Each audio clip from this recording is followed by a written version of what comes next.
Well, welcome. I do enjoy a little bit of neuroscience on a Tuesday afternoon. So let's see if we can learn something together. Okay.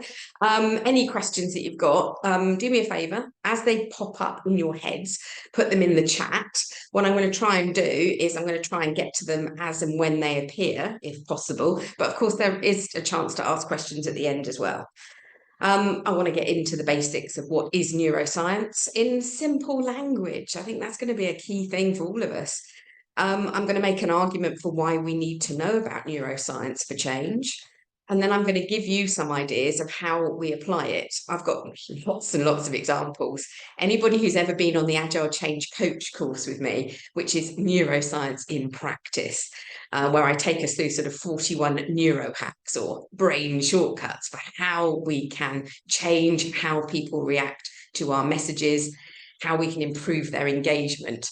You'll know that I've got an awful lot of sort of practical ideas that I want to share. So I absolutely will sort of sort that out as we go through. And then I want to give you an idea of potentially how we can get you upskilled. So I think the thing is, judging by the number of people on this webinar on a busy afternoon as well, I think it just gives you an indication. Certainly I've seen whenever I am dealing with neuroscience, the number of people that are really interested in this subject in relation to change far outstrips anything else that I'm dealing with, anything else that I'm talking about. So I think one of the things for us to think about is just how popular this subject is. Okay. Now, the first thing, I'm just dealing with another person who's joined. There's a lot of people joining late. I'm going to stop letting people join in a moment, so it won't distract from the rest of us. Where do we get to with neuroscience then? I think the first thing is, and I've got some pictures here because I don't know about you, but sometimes I find that the pictures are absolutely essential whenever I'm starting to talk about how the brain works. So I'm going to do a few pictures and see if I can keep a nice simple conversation going. If I'm not keeping it simple enough, just let me know. First and foremost then, it's a study of the nervous system. That's what neuroscience is about. It's understanding how the brain works and the impact the brain has on behavior and, crucially, how we process information. Now, this is a picture of the central nervous system, okay, which is the brain and the spinal cord. Now, what we're interested in is the fact that our brains are responsible for thinking. Thinking doesn't come first. Our brains receive lots of feeling messages from all of our senses via what we call the peripheral nervous system. Effectively, what we're talking about here is our senses, that all of the connections in our bodies, whether it's to our eyes, maybe our fingers, our skin, our noses, it's sight and smell and touch and hearing and taste. And the thing that we've got to be aware of is that all of these sensing messages, there's far too much for the brain to actually cope with. So the brain has to get into some kind of, basic sort of categorization. Yeah?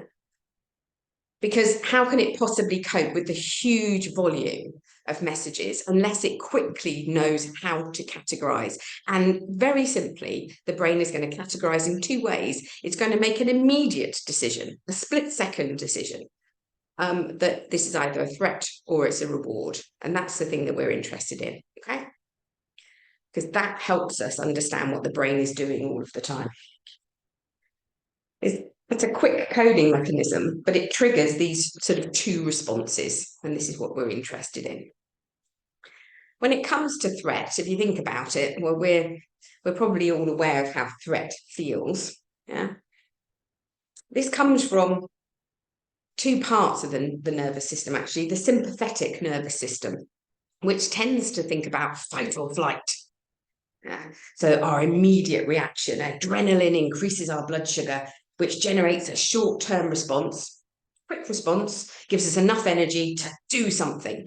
It's how, when we are in physical danger, it propels our feet to run much faster than we normally would. We're not in physical danger, I hope, most of the time that we're doing changes. but it still triggers that feeling of, there's adrenaline in there, certainly, but there's the energy. And what we're doing here is, when I was writing this webinar and now delivering it, I certainly know that my sympathetic nervous system is triggered. I get nervous doing these events. I worry about being able to cope with all the administration, being able to answer your questions, sounding like I know what I'm talking about. And so all of my I'm fighting, I haven't flown, I'm fighting the energy that's coming at me. It's triggered my energy this morning to get up at 6 a.m. and write all of my notes out longhand to help me remember things that, if I were chatting to you right now, I would know all of this straight off. But as soon as I think about presenting to you, the nerves of all of this presenting makes me worry about, missing out on things that I really need to say. The other system is the parasympathetic nervous system. And this one here is all about rest and recuperation. When we're dealing with change, it kicks in twice, actually. The first is when we're denying that we need to change, because, it's like we're all quite calm. Oh, no, nothing to do with me. And then once we realize we have to change, it does trigger that sympathetic nervous system, the whole adrenaline piece. But when we've accepted the change, when we recognize that we do need to change, then we return to more of this reward approach. So we need to understand threat or reward because of this basic coding that the brain is doing. Because if we don't understand how the brain is reacting, that immediate visceral reaction that we have, if we don't understand that, then it's very difficult to get the right kind of messaging. And we'll have a look at maybe why neuroscience gives us this help in just a moment. So if we can trigger sometimes a little bit of a feeling of threat, it creates some reactions in terms of chemical reactions in the brain. I find this really interesting because when we have piloted the Neuroscience for Change course, one of the things that all the delegates have really enjoyed is much more emphasis on the brain chemistry. And I'm going to do a tiny little bit of it now. But certainly something that on the first morning of the course, there's an awful lot of discussion about it. Because, and certainly my own experience of this has been that whilst it's a simplistic understanding, what it does is, I think, give us an understanding almost like the ingredients that we can combine in lots of different recipes to get the reactions that we want. So when we're feeling threatened, certainly it gives us adrenaline for energy. We also get something called noradrenaline, or if you're in the US, it's called norepinephrine, which is about a more focused, when you narrow your focus and every other distraction goes right out of your head because you're feeling so pumped up, so pressured, so threatened. That is what's happening in the brain. There's that brain chemical which gives you that amazing focus, gives you that hypervigilance, the super concentration to get things done. And there's also the stress hormone, cortisol. So you can see, can't you, that whilst actually sometimes creating a sense of threat is helpful, too much of it would be very, very negative in terms of our physical well-being. It always amazes me, the more I study neuroscience, I look back, sometimes nearly 100 years, to all of the theories and models of change that I know so well. Professor Edgar Schein, now dead, but still incredibly useful, because he was one that he really got there in terms of this whole threat reward thing. He talked about survival anxiety. That's the really deep belief we cannot stay where we are, the disconcerting belief that if we create that with people, particularly our sponsors sometimes, that we cannot stay where we are, it triggers that we must get on with the change kind of energy.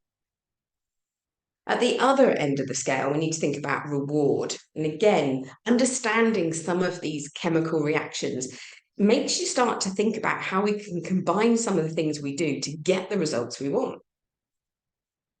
Reward is all about, well, certainly positive feelings. We want to facilitate change, but also we need to stimulate resilience, stimulate creativity, and get that overall feeling of well-being. We want to be working on this right-hand side of the spectrum effectively for a lot of our change. Even Professor Edgar Schein talked about survival anxiety being something that you have a few drops of, but the rest of the time, he talked about how we needed to reduce anxiety. He talked about reducing what he called learning anxiety, the agonies of, oh, it's going to be different, I don't know how to do different, those anxieties around change. Well, certainly we need to be thinking about how we work at the right-hand side of this spectrum. It creates dopamine, which is a lovely chemical, gives us energy and motivation. We're feeling a sense of achievement, tick off the to-do list, something's been acknowledged, and we're going, yes, yes. So dopamine makes us feel good. The pleasure endorphins, but also with those endorphins, they don't only give us pleasure, but they can also reduce pain. And of course, there is a lot of pain, anxiety, fear associated with change. So we would like to stimulate those. And oxytocin, which is the chemical generated when we bond with others, when we spend time with people, when we build up a sense of trust with others. So it's kind of interesting, really, when you think about using our understanding of how the world works, how neuroscience works. It's this opportunity to hack the brain by creating the responses we need for the change.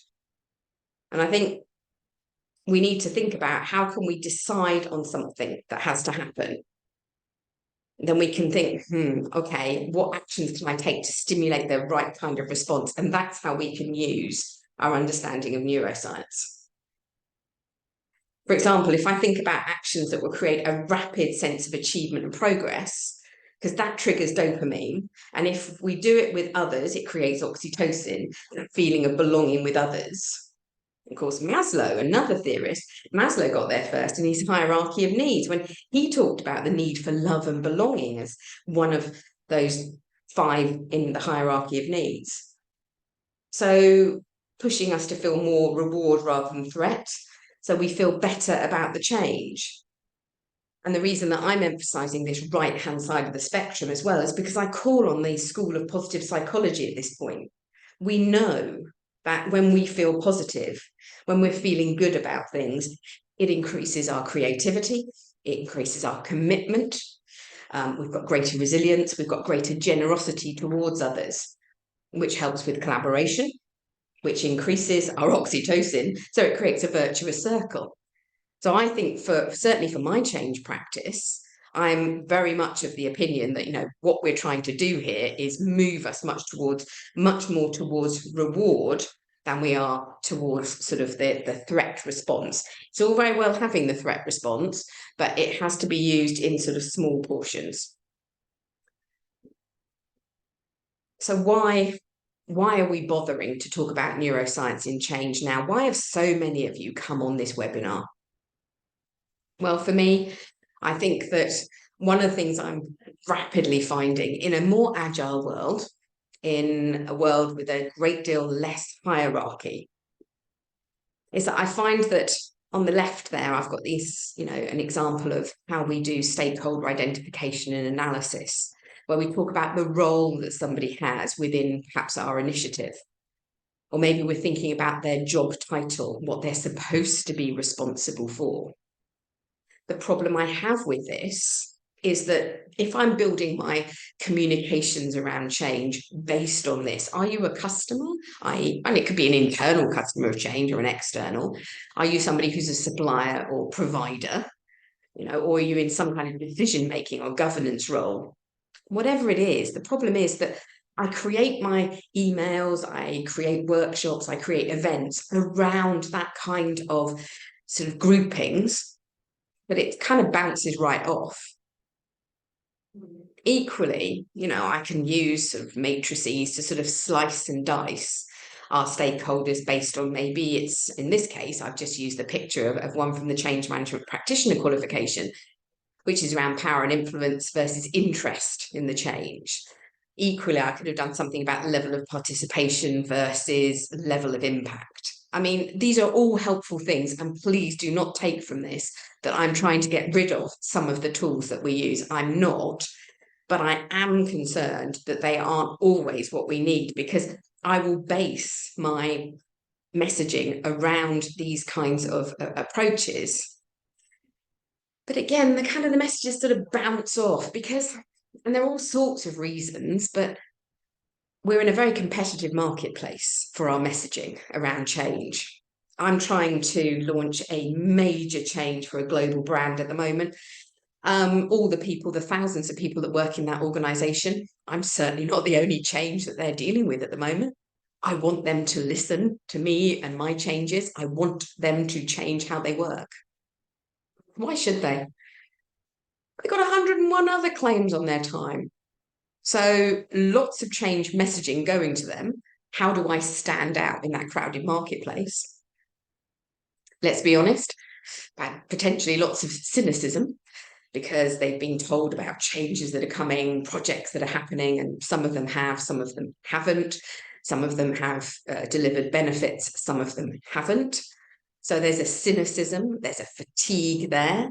I was at a dinner recently where I really enjoyed the description that a global head of PMO was describing when he said, I think my main job is to manage change saturation. And I thought saturation is a good word, because actually fatigue kind of implies that somebody's got tired and it's their fault that they're tired. Saturation implies that perhaps the volume of change isn't being managed by their organization. And I think that's probably closer to the truth.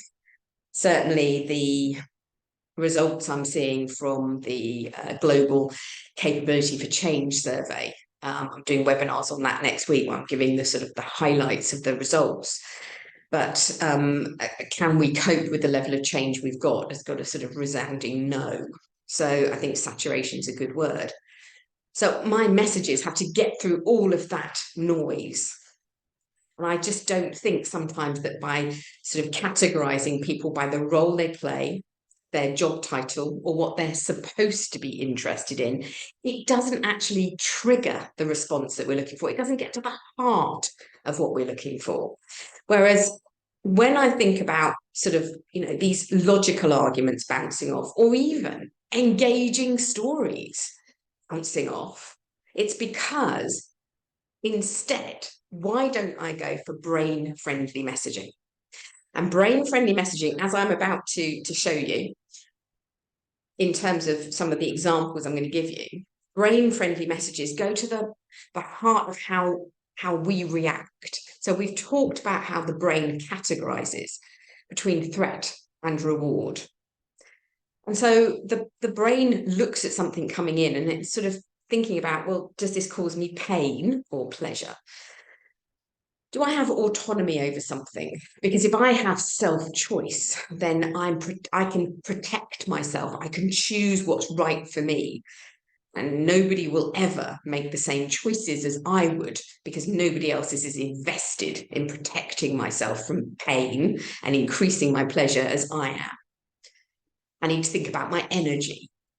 Do I have the energy for this thing? Or actually, does this create more energy? Does it make me more excited and motivated? Does this threaten my sense of certainty? We know that the brain is always trying to predict. It really is a prediction machine. And we're going to see that in one of the sort of brain shortcuts I'm going to show you in a moment. And so if at any time that certainty of what happens next is threatened, then that triggers a lot of negative reactions. But equally, if I can put out messaging that is about, well, this is what's going to happen, 1, 2, 3, 4, 5, those simple steps, I increase that certainty and I create that feeling of, oh, this is good, that reward mechanism.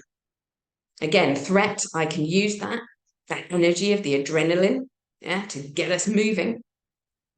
Reward, I can get us feeling good. So understanding some of the visceral triggers, how our brain reacts, whatever our job title, whatever we're supposed to be interested in, I think cuts across some of the problems we have with the hierarchical organizations. You can't tell me because of my job title that I'm supposed to be interested in some things and not interested in others.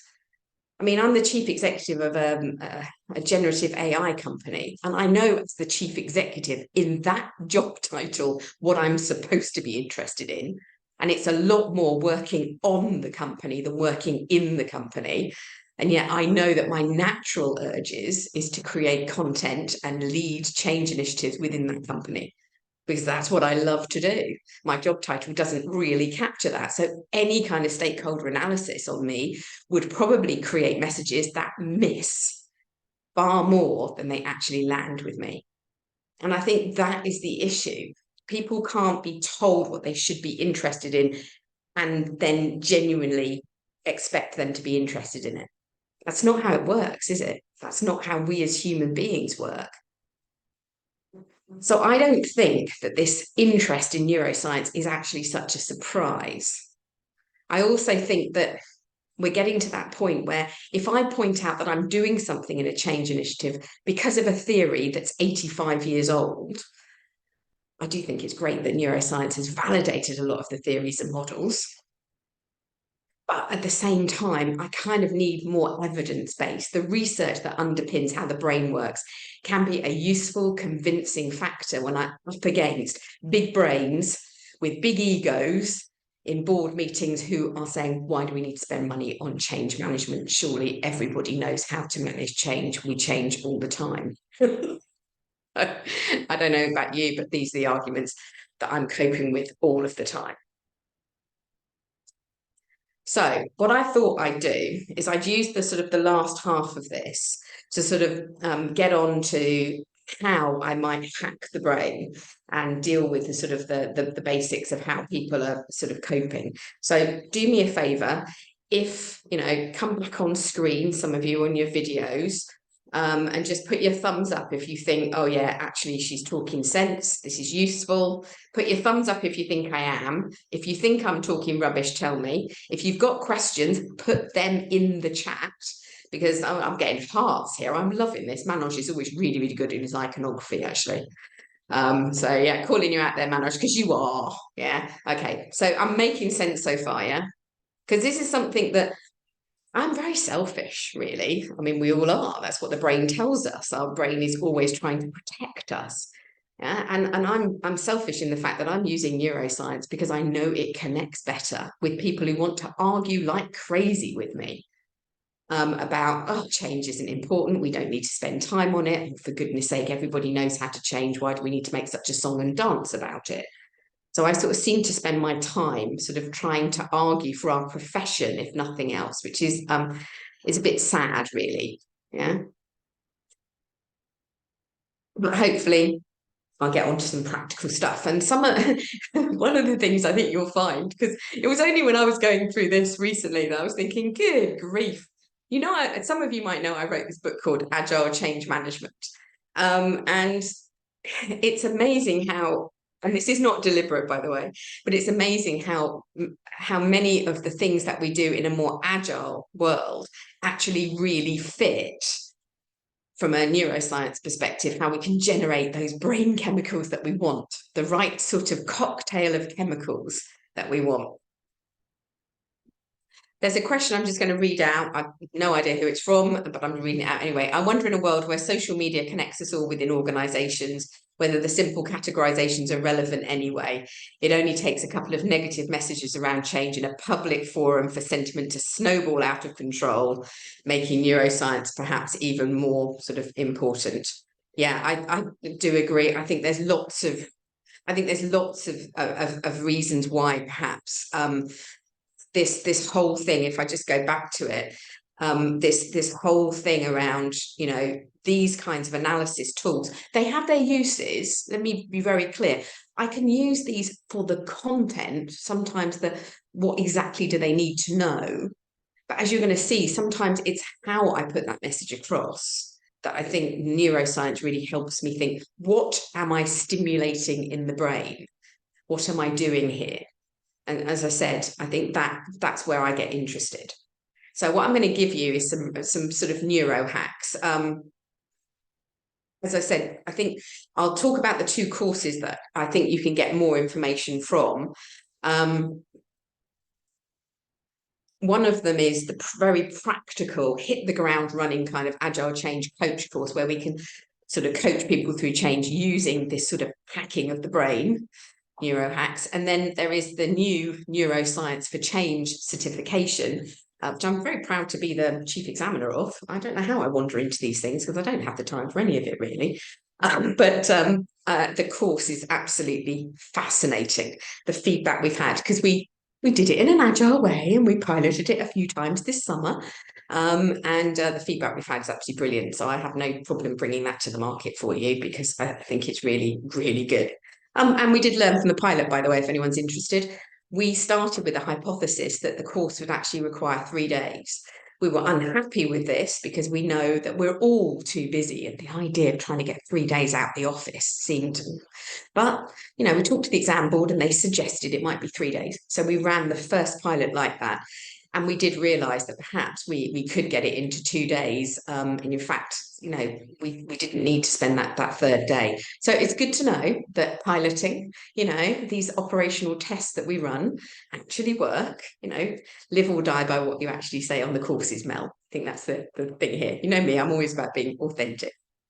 Anyway, let's have a look at some things that I'm going to take you through. I'm going to look, first of all, at how we can hack the brain in terms of how we decrease the pain. You can decrease the pain by giving autonomy to people. Why is autonomy so important in terms of how the brain reacts? Well, autonomy is a way in which you are saying, I respect you. I value your judgment. You know yourself best. You understand this change. How could you best contribute? So it's not the autonomy piece that's actually giving us the right mix of brain chemicals, but certainly this idea that you can protect yourself in terms of you can create certainty by saying, I definitely will volunteer to do this piece of work. This is the right thing for me. And it's all about pain comes from when we're sort of being controlled by others. The brain sees that as painful because no other brain will ever protect you as much as your brain will. So as soon as you cede control to somebody else, your brain is screaming, risk, risk, risk, because that brain might not take the same decisions that you are taking, what's right for you. And in fact, we know this, don't we? Because we actually react quite badly when we're overly controlled. That's why micromanagement has such a bad rap, because actually it infantilizes us, because we become naughty when somebody actually wants to overly control us. Think about every time I get on a plane, every time I go in an airport, you are told where to stand, where to queue, when to sort of put your handbag in a tray, where to sit, when to put your seatbelt on, when you can take your seatbelt off. I mean, flying is an example of micromanagement gone mad. We are not treated as reasonable human beings, and therefore that's why you get such bad behavior on planes. Even to the extent that when we land, you're told to stay in your seat, people get up almost immediately, even though you still haven't got anywhere near the airport buildings. It's because we are reacting to that. Goes back to the basics of autonomy is about self-choice is the definition, but actually it's protection. We're looking after ourselves, so we can decrease the pain of change by saying to people, look, think about how you get involved. What are the things you enjoy? What are the things that you find easy to do? And focus in on those. Use your talents. That's the key thing that you're looking for. Yeah. I'm just going to go back in and check, because I've got somebody off mute, and because of that I can hear them in the background. So forgive me. The next one I want to look at is, and you're going to find a theme here, because when I was putting all of this together, I did not see the theme. There are two main themes until I pulled it all together. And one of the key themes is around this more agile working. Something else I'm going to talk about is about a journey in a moment. I can decrease the pain caused by change by perhaps using what is called a team transparency model, where you're getting people to think about introducing themselves based on what it is they want to be doing. So somebody on the top left there might be somebody who's really into sort of designing algorithms, streamlining processes, finding the apps that simplify work. Whereas somebody else down the bottom left there is much more comfortable in the space, which is all about talking to people, building relationships, developing trust. So they wouldn't have trouble sort of giving this presentation this afternoon because they kind of enjoy sort of all of that kind of talking. So having this mix of different skills, you can decrease the pain because you think, well, actually, I'm having this opportunity to sort of establish, how it all pulls together, and I can share with others what it is I like to do and why I like to do it. So the team transparency model is really useful. And a way that we can increase pleasure, oxytocin, remember, we're trying to create that feeling of bonding with others. This is a team charter. There's loads of different versions of this diagram out in the world, but a basic team charter about, what is our team structure. And right there in the middle, the purpose of the team. And that's the thing, isn't it? A shared purpose, feeling like we're all on the same page. Why does that feel so good?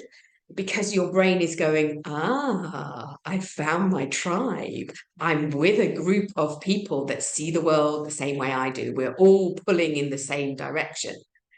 That creates oxytocin in a very basic way. It's the way that we've always defended ourselves. It's the way in which we've always looked after ourselves. Because if I'm with a group of people that look after me and protect me and have my interests at heart, then I can rest. When I need to rest, because I know that I'm not alone, others will look after me. So it's not a surprise that, oxytocin bonding, being part of a group is so important. But the team charter is we're coming underneath that idea of, if we've got a shared common purpose, what's the goal? It's all about sort of making sure that we're part of that bigger group. It really has quite an impact. And that brings me to, before I get into decrease the energy needed for change, I thought I'd say something about one of the key things, which is on agile working, collaboration. And you start to see how collaboration is the organized sharing of information and activities. And actually how we use the team transparency model, how we use the team charter, we're starting to organize how we work together. This can have quite a big impact on our brain chemistry in a very positive way. So something we want to think about. Another thing about Agile, though, is that we're always about breaking things down into smaller pieces. Why is this so important? Well, one of the things, if I break our end goal, whatever the new capability is I'm trying to achieve, I'll break it down to some outcomes. I'll break that down into some actions. I'll break that down into some tasks. Each of those is then a very small piece of work. What does that do for us in terms of the brain? How does that decrease the energy needed? Well, first of all, we're getting very small and specific. So I can look at a task and go, oh yeah, I think I can manage that. I'm ridiculously busy, but I think I could fit in 5 minutes to get this done. And therefore, I will also benefit from a feeling of moving forward, motivation. Dopamine, achievement, yes, I'm feeling good, I'm feeling energized, I am feeling motivated. So it's definitely decreasing the energy needed for change, but at the same time, ironically, it increases the energy needed for change. Yeah?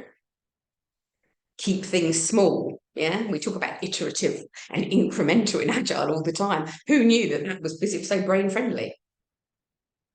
This is one that I really like because it actually, this one really makes me focus at home as well as at work. In that, if you think about when our brain understands what we have to do next, then it's that whole prediction mechanism. Our brain likes to know what's coming up next.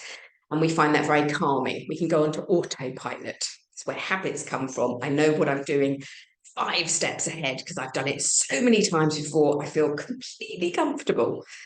And my brain, in terms of what we call the neural load, it's not overloaded. My brain hasn't got to decide, oh, should we go this way or this way?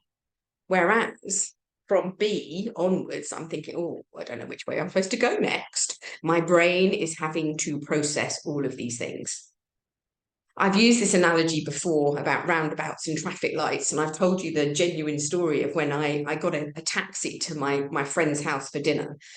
And he said, well, I don't live that far away. Why didn't you just drive? And I said, you don't live that far away, but there are an awful lot of roundabouts between your house and mine. And every time I have to come up to a roundabout, it's like going from B to C. I have to think, oh, can I get onto the roundabout? What's the traffic light like on this side? Can I get into the traffic? And then can I get off the roundabout? Oh, I need to signal, I need to turn. So my brain is caught up with all of this processing. I said, if you live somewhere where there are just a lot of traffic lights between you and me, then that's like A to B, isn't it? In that my brain says, well, if it's red, I'll stop. If it's green, I'll go. The amount of processing required is actually quite small. That's really helpful. What I think we can do, and there's an awful lot in here about helping people co-create the plan, as well as rely on some of the smaller, sort of breaking things down to smaller pieces, but also getting people to sort of help identify what comes next, is that it reduces that sort of neural load, which I'm really interested in. And going back, one of the things to help you identify what should we do next, and then next, and then next, is that more you break things down into smaller pieces, the easier it is. It's ironic, really. It's like loads of jigsaw pieces, but when they are all there, you can fit the jigsaw together. When you've got a few big pieces, you're not quite sure where anything fits. So again, there is something in here around increasing my energy. Is actually, I've broken down the full scale of the change. Now, you need to find ways that you can break it down, whether or not it's, a type of transaction, a type of customer, the size of the customer, the locality of the customer, as I've done here. But thinking about how you break things down, or maybe, you sort of start to group things. I've got a major initiative at the moment.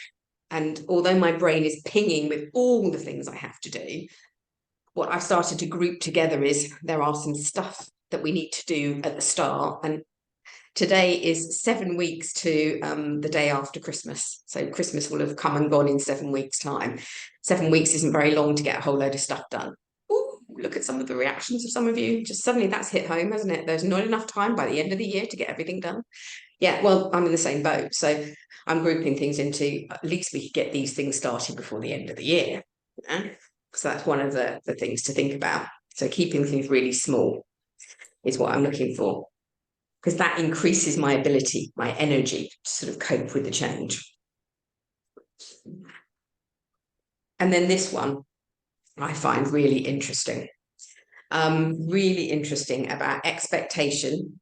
I expect this thing to happen versus a reality. Now, if, and this comes to a whole piece about planning and certainty and autonomy, there's a whole load of things in here. But if my reality matches my expectations, then my brain is very, very happy, because of that prediction mechanism. I thought this would happen and it has, so there's no extra brain processing required. I don't have to do any more thinking, just carry on. So that's great, I just do the next step. But when the future doesn't quite match what I thought it would, if it sometimes it's a positive mismatch. I've gained something that I wasn't expecting. That's fantastic. Yeah. Because I could feel motivated. Yeah. But also I need to bear in mind that sometimes what happens doesn't meet expectation. And therefore, if I've allowed things to build up, oh, that hasn't happened, then maybe I feel lost. Maybe I feel I've left out. I feel left out. I feel like I haven't got what I was hoping for. I feel a bit depressed, actually, quite annoyed. So one of the things we need to think about with our sort of roadmap planning, how we deal with change, is constantly getting ahead and being very honest about, this is what signposting, if you like, this is what's going to happen next. This is what's going to happen next. Because the more we do that, the more our brain is getting that sense of reward. Because every time, if I just go back on this, every time exactly what we thought would happen happens, our brain ticks it off. Yeah, I was expecting that. That's good. That's good news. Good news. So we want to reduce any uncertainty, any mismatch between what's happening, and how it works. So again, this is about thinking, I think we've always tried to do this, surprising people is not a good idea. I was looking at Rosabeth Moss-Cantor's sort of list of common causes of resistance, and she put in there, don't surprise people. And I was thinking, well, that's not, that's amazingly obvious, isn't it? But here is the neuroscience behind it. Our brains don't like surprises. Our brains don't see a surprise as, whew, that's wonderful. Our brains see a surprise as a mismatch between expectation and reality, and therefore it is a threat, because the brain had worked out the pattern and it hasn't come true. And although sometimes that pattern will end up in a benefit for us, the brain immediately sees it much more as a negative because it wasn't what we were expecting. So no surprises, but now I understand the neuroscience behind it and what that triggers in the brain, much more on the threat response, adrenaline. It's this is a threat. This is what I didn't expect this, so why? And of course, what can help me decrease the gap between expectation and reality is, for example, chunking my plan into very small pieces. Because the further out, yeah, absolutely, yeah, the further, we don't hate change, we hate surprises. One of the things is the further out we go in terms of the plan, the less specific we are, the more opportunity people have to build up their expectations, which may be different from what we ever intended, but left to our own devices, we've imagined our own future. If you don't get in there early with the specifics, and sometimes we can't, try not to allow people to imagine too far in the future. Keep them occupied with a much shorter time frame of the plan, because in that way you're closer to what's actually happening. You have a much greater chance of managing expectation versus reality, which I think is what it's all about. This brings me to a bigger theme, which I think is really important in terms of why are we learning all of this stuff. And I want to sort of get you thinking about building your skills, is that I've been writing about this in LinkedIn over the summer, because I'm working with several boards that are really sort of hampering change within their organizations. And one of the things I keep saying to them about the value of change management, I've often talked about change management being a risk management sort of mechanism, how it actually helps the risks of your organization and how we can cope. And one of those things, I think, is the risk that the journey towards our beneficial outcomes. So we've got a vision and we want to achieve it. If we achieve that change, there are going to be lots of benefits from that change. That's great. There should be.